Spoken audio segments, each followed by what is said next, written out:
这是我用牛肉做的腊肠，你们没吃过的一定要来试试。吃起来有点像牛肉干，很好咬又不柴，嚼起来特别的香。自己吃我就选好一点的里脊肉来做，55一斤，这一块有7斤，我就让老板用切片机帮我切成这种薄片，省了不少时间。我这里7斤牛肉搭配了3斤五花肉，也让老板帮我搅碎了，这样做起来就很方便了。先把它翻拌均匀，再来调味。这个腊肠配比我已经用了10多年了，非常的好吃，配料简单，保留了原有的肉香味，用到的都是一些家里普通的食材。配料放进去以后，充分的抓捏均匀，再把它腌制半个小时。准备好猪肠衣，它是用盐腌制过的，里里外外都清洗干净，再用高度白酒稍微浸泡一下。都准备好就可以开始灌肠了。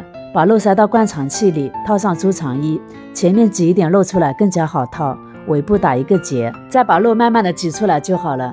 只要动起手来，灌香肠真的很简单的。我这里10斤肉一共就花了个把小时。灌进去以后，用绳子绑成小段，再过一遍温水，用牙签扎几个小孔排气。这几天天气很好，我就放在楼顶上晒了。楼顶上晒了1个星期了，今天把它收下来。牛肉腊肠稍微晒得干一点更好吃，可以直接冷冻起来，想吃的时候蒸一下或者炒一下都非常好吃的。